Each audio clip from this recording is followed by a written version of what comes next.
My 8-year-old daughter came home from school yesterday and asked me why her teacher made fun of the gift we bought together. What she told me next made my blood boil, but what happened when I confronted that teacher will shock you. Hi everyone, I'm Sarah, and I need to share this story with you because what happened to my daughter Emma could happen to any child, and every parent needs to hear this. Before I tell you about the most infuriating and heartbreaking day of my life as a mother, let me paint you a picture of who we are and why this story matters so much. I'm a 34-year-old single mom living in suburban Ohio with my incredible 8-year-old daughter, Emma. Now, when I say we're just getting by, I mean we're really just getting by. After my divorce last year, I've been working 2 jobs just to keep our heads above water. I clean office buildings at night after Emma goes to bed, and I pick up weekend shifts at Murphy's Diner downtown. It's exhausting, but seeing Emma's smile every morning makes every sleepless night worth it. Emma is honestly the light of my life. She's got these bright green eyes that sparkle when she gets excited, and she has this way of finding joy in the smallest things. She'll get thrilled about finding a cool rock on our walks or discovering a new book at the library. She's mature beyond her years, too. She understands that we can't always afford the things her classmates have, and she's never once complained about it. Instead, she'll tell me things like, "Mom, we're rich because we have each other." And I swear this kid melts my heart every single day. At Riverside Elementary School, Emma is in 3rd grade with Mrs. Rebecca Stone. Now, Mrs. Stone has been teaching for 15 years, and from what I could tell during our brief interactions at parent-teacher conferences, she seemed like a decent enough teacher. Emma would come home talking about how Mrs. Stone made math fun with games, or how she read them exciting stories during reading time. I had no reason to think there would ever be a problem. But here's the thing about being a single mom on a tight budget. You constantly worry about whether you're giving your child everything they need, not just the basics like food and shelter, but those little extras that make childhood special. When other kids talk about their family vacations or new toys, I see Emma listen quietly and my heart breaks a little. I work so hard to make sure she never feels less than anyone else, but sometimes the reality of our situation is impossible to hide. That's why when Teacher Appreciation Week rolled around last month and Emma came running up to me with this huge smile on her face saying she wanted to get Mrs. Stone the most beautiful gift ever, I knew I had to make it happen. She was so excited, bouncing on her toes, telling me about how kind Mrs. Stone had been to her and how she wanted to show her appreciation. "Mom, can we get her something really special? Something that shows her how much I appreciate everything she teaches us?" Emma asked, her eyes practically glowing with enthusiasm. Looking at my daughter's hopeful face, there was no way I could say no. Even though I knew our grocery budget was already stretched thin that week, even though I had exactly $37 in my checking account until my next paycheck, I couldn't bear to dim that light in her eyes. What I'm about to tell you isn't just about a teacher who forgot her basic human decency. It's about how one thoughtless comment can shatter a child's innocent gesture of appreciation. It's about the sacrifices we make as parents that our children never know about. And it's about how sometimes our kids surprise us with strength and dignity that puts adults to shame. Because what Emma did in that classroom, standing up for herself and for me in a way that left her teacher speechless, taught me that I'm raising not just a daughter, but a fierce, compassionate human being who refuses to be ashamed of who we are. So buckle up, because this story is going to take you through every emotion possible, and by the end, you'll understand why I'm so proud to be Emma Mitchell's mom, and why no teacher, or anyone else, will ever make my daughter feel small again. Section 2. Introduction. Setting the scene. 700 words. Let me take you back to where this all started, because understanding our daily reality will help you grasp just how devastating what happened really was. Picture this. It's 5:30 a.m. on a Tuesday morning in April, and I'm stumbling through our small 2-bedroom apartment, trying to get ready for another day while Emma sleeps peacefully in her room. Our place isn't much to look at. We're renting the upstairs unit of an old house on Maple Street, with creaky floors and windows that stick when it rains. But Emma has made it home with her drawings taped to the refrigerator and her stuffed animals arranged perfectly on her bed. Every morning follows the same routine. I make Emma breakfast, usually scrambled eggs and toast because protein keeps her full longer. While she gets dressed in clothes we've carefully picked out from thrift stores and hand-me-downs from my sister Kate, Emma never complains about wearing secondhand clothes. In fact, she'll often say things like, "Mom, I love this shirt because it's already soft from being loved by someone else." That's just who Emma is. She finds beauty and meaning in everything, even when life isn't giving us much to work with. When her classmates talk about their weekend trips to amusement parks or new video games, Emma will share stories about the butterfly we saw on our walk to the library or the funny joke she heard on the radio. She has this incredible ability to make our simple life feel rich and full. The truth is, since my divorce from Emma's father, David, became final 8 months ago, every single day has been a financial balancing act. David disappeared the moment the papers were signed, leaving us with nothing but his debt and broken promises. He hasn't paid a dime in child support, and honestly, I've stopped expecting him to. Emma asks about him sometimes, but I can see she's stopped hoping he'll show up for her birthday or school events. My night job at Premier Office Solutions pays $11 an hour, and I work there from 10 p.m. to 6 a.m. Monday through Friday. I clean 17 floors of office buildings, emptying trash cans, vacuuming carpets, and scrubbing bathrooms while the rest of the world sleeps. Then I come home, get Emma ready for school, walk her to Riverside Elementary, and try to catch a few hours of sleep before my weekend shifts at Murphy's Diner. The diner work is different but equally exhausting. I serve coffee and pie to truckers and local families, earning about $8 an hour plus tips that barely cover our grocery bill. My feet ache constantly, and I've learned to hide my exhaustion behind a smile because Emma notices everything. Despite all this, Emma thrives at school. She's reading above grade level, loves math puzzles, and has this natural curiosity about the world that amazes her teachers. Mrs. Stone had told me during our last conference that Emma was a joy to have in class and incredibly mature and thoughtful for her age. She mentioned how Emma always helped classmates who were struggling and never sought attention for herself. "Your daughter has such a kind heart," Mrs. Stone had said, smiling warmly. "She's the type of student who makes teaching worthwhile." I remember feeling so proud walking out of that conference. Here was this teacher who saw Emma's beautiful spirit, who appreciated the values I was trying to instill in her despite our circumstances. Emma would come home with stories about Mrs. Stone's creative lesson plans. "Mom, today we learned about fractions by cutting up pizza slices, and Mrs. Stone let me help demonstrate for the class." Or, "We're reading this amazing book about a girl who goes on an adventure, and Mrs. Stone does all the character voices." It was clear that Emma genuinely loved her teacher and felt appreciated in that classroom. That's what made what was about to happen so much more devastating. You see, I thought we had found a safe space for Emma at school, a place where she could just be a kid, where her teacher valued her for who she was, rather than judging us for what we didn't have. I believed that kindness and respect were the foundation of Emma's classroom experience. I had no idea that everything I thought I knew about Mrs. Stone was about to change in the most humiliating way possible, and that my daughter's trust in adults would be shattered by someone who was supposed to protect and nurture her. But first, let me tell you about the moment that set everything in motion, the day Emma came home buzzing with excitement about Teacher Appreciation Week. It was a Wednesday afternoon when Emma burst through our apartment door with an energy I hadn't seen in weeks. She dropped her backpack by the entrance and practically skipped into the kitchen where I was sorting through bills, trying to figure out how to stretch our grocery money until Friday's paycheck. "Mom! Mom! Mom!" she said, bouncing on her toes with excitement. "Guess what's happening next week at school?" I set down the stack of overdue notices and gave her my full attention because Emma's joy is absolutely contagious. "What's got you so excited, sweetheart?" "It's Teacher Appreciation Week. Mrs. Stone told us all about it today, and she said students can bring gifts or cards to show their teachers how much they care. Mom, I want to get Mrs. Stone something really, really special. She's been so nice to me, and I want her to know how much I love being in her class." My heart immediately started doing that thing it does when Emma wants something I'm not sure we can afford. I looked at her glowing face, at those bright green eyes full of hope and love, and I knew there was no way I could disappoint her.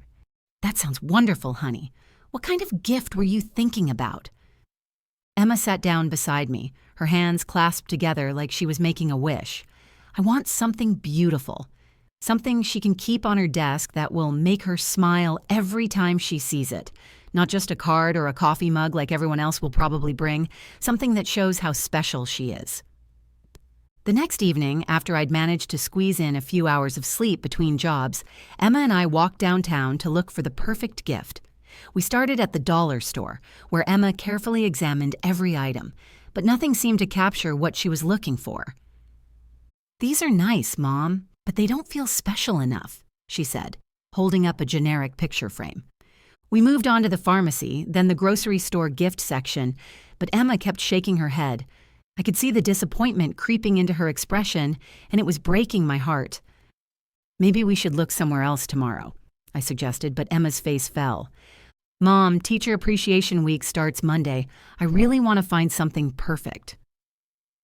That's when we walked past Treasures and Things, a little boutique gift shop on Main Street that I'd never even considered entering before. Emma pressed her face against the window, and suddenly her eyes went wide. "Mom, look at that," she whispered, pointing to a display in the window.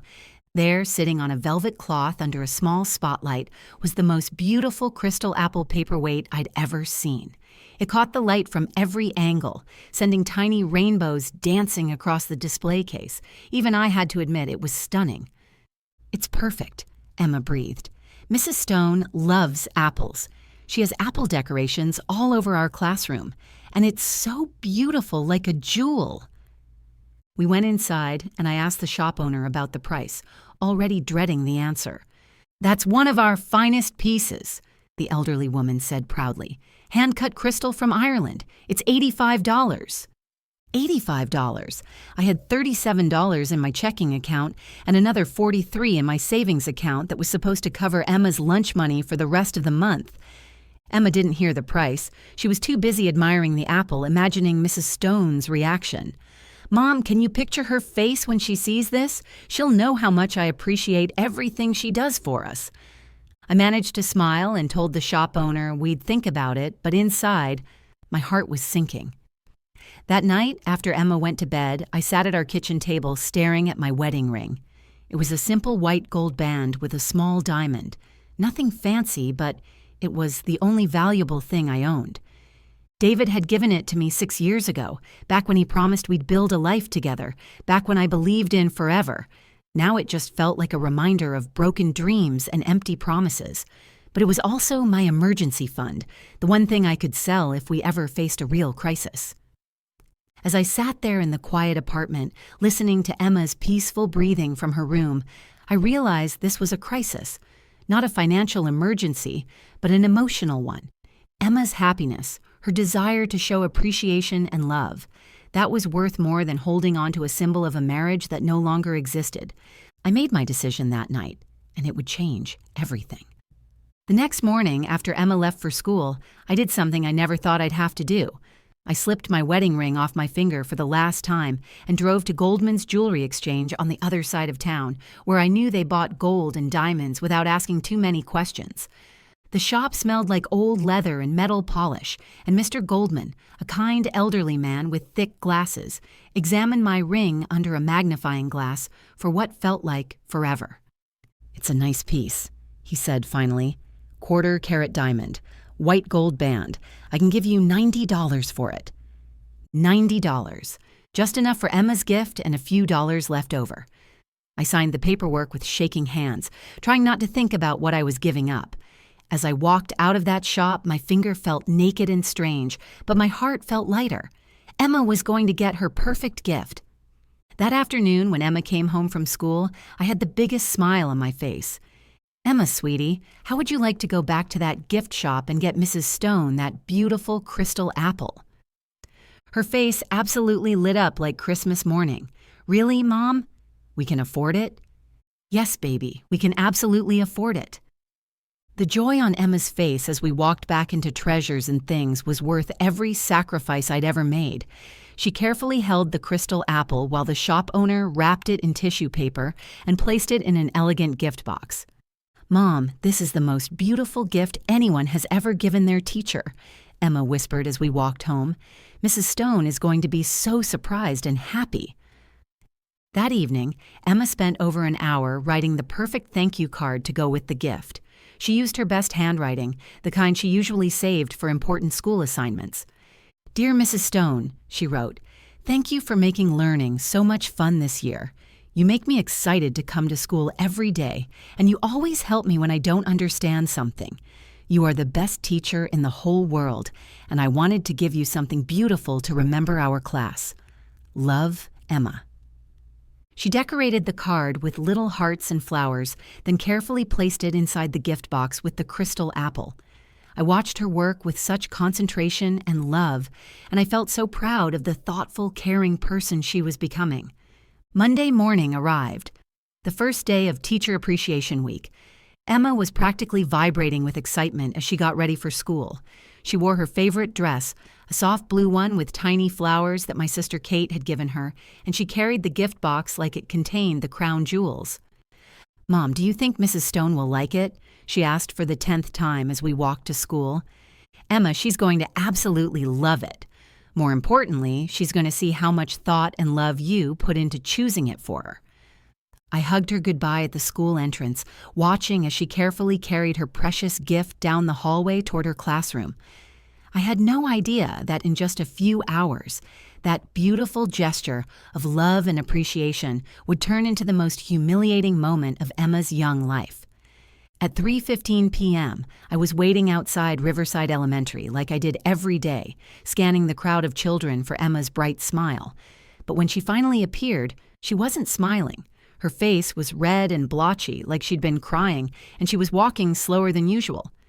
"Emma, honey, what's wrong?" I asked as soon as she reached me. She looked up at me with those big green eyes filled with hurt and confusion, and my protective instincts immediately kicked into high gear. "Mom, something really bad happened today," she said quietly, her voice still shaky from whatever had upset her. My heart started racing. "What happened, sweetheart? Are you hurt? Did someone hurt you?" Emma shook her head, but I could see she was struggling not to cry again. "It's about the gift we got from Mrs. Stone. She said something really mean about it in front of everyone." As we walked home, Emma told me exactly what had happened in that classroom, and with every word she spoke, my anger grew stronger. By the time she finished her story, I was seeing red, and I knew that Mrs. Rebecca Stone was about to learn that nobody, and I mean nobody, humiliates my daughter and gets away with it. As we sat on our couch that evening, Emma took a deep breath and told me exactly what happened in Mrs. Stone's classroom, and I swear my blood pressure shot through the roof with every single word. "So, this morning, after morning announcements, Mrs. Stone said it was time for teacher appreciation gifts," Emma began, her voice still wobbly. "I was so excited, Mom. I raised my hand first because I couldn't wait to give her the apple." Emma explained how she'd walked to the front of the classroom, carrying the elegant gift box with both hands like it was made of glass. Her classmates had watched curiously as she approached Mrs. Stone's desk with the biggest smile on her face. I told her, "Mrs. Stone, this is for you because you're the best teacher ever, and I wanted to get you something really special," Emma continued. "And she smiled at first, so I thought everything was going to be perfect." But then Emma's voice got quieter, and I could see her reliving the moment that shattered her excitement. She opened the box and took out the crystal apple, and she held it up so everyone could see it. But then her face changed. "Mom!" She got this weird look, like she was, I don't know, like she thought something was funny but not in a good way. My hands were already clenching into fists, but I forced myself to stay calm and let Emma finish. Then she said, really loud so the whole class could hear, "Emma, this is lovely, but I have to ask, did your mom buy this from a thrift store?" The room went completely silent for a moment, Emma told me, before several kids started giggling. She said she felt her cheeks burning with embarrassment and confusion because she didn't understand why Mrs. Stone would ask that question or why it was funny. "I didn't know what to say at first," Emma continued. "I just stood there feeling really confused and embarrassed. But then Tommy Henderson started laughing really loud, and Sarah Kim whispered something to her friend about cheap gifts, and suddenly more kids were laughing. That's when my 8-year-old daughter did something that still gives me chills and makes me so incredibly proud. Instead of running back to her seat in tears, instead of staying silent and accepting the humiliation, the room went completely silent for a moment, Emma told me, before several kids started giggling. She said she felt her cheeks burning with embarrassment and confusion because she didn't understand why Mrs. Stone would ask that question, or why it was funny. I didn't know what to say at first, Emma continued. I just stood there feeling really confused and embarrassed. But then Tommy Henderson started laughing really loud, and Sarah Kim whispered something to her friend about cheap gifts, and suddenly more kids were laughing. That's when my 8-year-old daughter did something that still gives me chills and makes me so incredibly proud. Instead of running back to her seat in tears, instead of staying silent and accepting the humiliation, Emma Mitchell stood up straighter and spoke with a clarity and dignity that would put most adults to shame. I looked right at Mrs. Stone, Emma said, her voice getting stronger as she remembered her moment of courage. And I said, loud enough for everyone to hear, "No, my mom sold her wedding ring to afford this because she wanted me to give you something special." The classroom fell dead silent. Emma said you could have heard a pin drop as every single person, students and teacher alike, processed what she'd just revealed. Mrs. Stone's face went completely white, Emma continued. Her mouth opened like she wanted to say something, but no words came out. She just stood there holding the crystal apple, looking like she'd seen a ghost. Emma described how the other students stopped laughing immediately, how some of them looked uncomfortable and others looked confused about what was happening. But Mrs. Stone just stood frozen at the front of the classroom, apparently unable to find any words to respond to what Emma had just told them. She finally put the apple down on her desk and said, "Thank you, Emma. It's very nice." But her voice was all weird and quiet. Then she quickly moved on to the next student's gift like nothing happened. By the time Emma finished telling me what happened, I was shaking with rage. This woman had humiliated my daughter in front of her entire class, mocked a gift that represented genuine sacrifice and love, and then had the nerve to act like nothing happened when Emma revealed the truth about what that gift had cost us. "Emma," I said, trying to keep my voice steady, "I want you to know that what Mrs. Stone did was wrong. Completely, absolutely wrong. There was nothing cheap or inappropriate about your gift, and you had every right to be proud of it." Emma nodded, but I could see the hurt was still there in her eyes. "Mom, why would she say that? Why would she try to make me feel bad about something we picked out together?" I pulled Emma close and made her a promise that I intended to keep. "Sweetheart, tomorrow morning, Mrs. Stone and I are going to have a conversation she'll never forget." The next morning, I woke up with one mission. Mrs. Rebecca Stone was going to face the consequences of her actions. I dropped Emma off at school with a kiss and a promise that this situation would be handled. Then I marched straight into the main office. "I need to speak with Principal Davis and Mrs. Stone immediately," I told the secretary, my voice calm but unmistakably serious. "It's regarding an incident that occurred in Mrs. Stone's classroom yesterday." Within 10 minutes, I was sitting in Principal Davis's office across from both him and Mrs. Stone. Mr. Davis was a reasonable man in his 50s who'd always been fair in our previous interactions. Mrs. Stone, however, looked distinctly uncomfortable, like she already knew why I was there. "Mrs. Mitchell," Principal Davis began, "what can we help you with today?" I looked directly at Mrs. Stone as I spoke. "Yesterday, my daughter Emma brought a gift for Teacher Appreciation Week. Mrs. Stone asked her, in front of the entire class, if I had bought it at a thrift store. When the class laughed at my daughter, Emma was forced to reveal that I had sold my wedding ring to afford that gift." Mrs. Stone's face flushed red, but she tried to defend herself. "Mrs. Mitchell, I was simply curious about the gift. I didn't mean anything by it." That's when I pulled out the receipt from Goldman's Jewelry Exchange and placed it on Principal Davis's desk. "This is the receipt from where I sold my wedding ring for $90 to buy my daughter a crystal apple that she chose with love and excitement for her teacher." Principal Davis examined the receipt, his expression growing more serious by the second. Mrs. Stone stared at the paper like it was evidence in a murder trial. "Mrs. Stone," I continued, my voice steady but firm, "my daughter spent an hour writing you a heartfelt thank you card. She wore her best dress to school that day because she was so excited to give you something beautiful, and you humiliated her in front of her classmates by suggesting her gift was somehow inferior or inappropriate. Mrs. Stone finally broke down.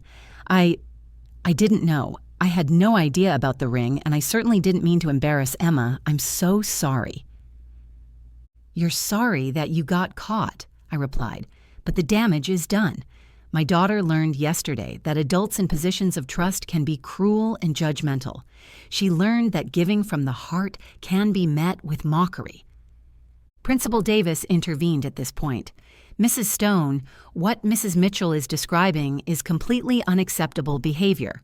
You owe Emma a formal apology, and this incident will be documented in your personnel file." But here's where the story takes an unexpected turn that restored my faith in community and showed me that sometimes good things come from terrible situations. Word about what happened spread quickly among the other parents. By Thursday, I started receiving phone calls and text messages from families in Emma's class and even other grades.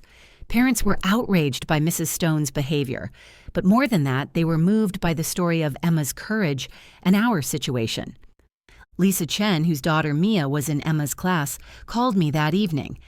"Sarah, what happened to Emma was terrible, but the way she handled it showed such grace and maturity. A few of us parents want to start a teacher appreciation fund for families who might struggle with the costs. Would you help us organize it?" Within a week, 12 families had contributed to create gift bags for teachers from any student whose family needed assistance. More importantly, they did it quietly and respectfully, ensuring no child would ever feel embarrassed about their family's financial situation. Emma received a handwritten apology from Mrs. Stone, delivered in front of the same class where she'd been humiliated. Mrs. Stone admitted her mistake and praised Emma's thoughtfulness and courage. But the most important lesson came from Emma herself. That night, as I was tucking her into bed, she said something that brought tears to my eyes. "Mom, I was really sad and embarrassed when Mrs. Stone said that about our gift. But then I realized something. The gift wasn't cheap because of how much money it cost. It was valuable because of how much love was in it. And nobody can make our love worth less by being mean about it." That's when I knew that despite everything we'd been through, I was raising an incredible human being who understood what truly mattered in life. Sometimes the most expensive gifts are free, like dignity, courage, and unconditional love.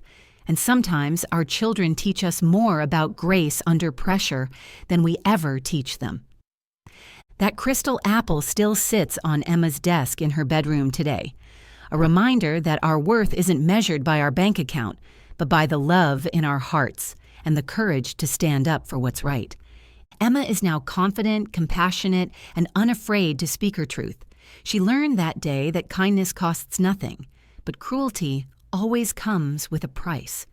And I learned that sometimes the best lessons come from our children, who see the world with clearer eyes than we do. To any parent watching this who's struggling to make ends meet, your love is enough. Your sacrifices matter, and your children see your strength even when you feel weak. To any teacher watching this, remember that every gift, no matter how small, represents a family's love and effort. Treat it with the respect it deserves. If this story touched your heart, please hit that like button and share it with someone who needs to hear this message. Have you ever experienced something similar? Tell me your story in the comments below. I read every single one. And if you want to hear more real-life stories about resilience, family, and finding strength in difficult times, make sure to subscribe and hit that notification bell. Thank you for listening to our story, and remember, you're stronger than you know.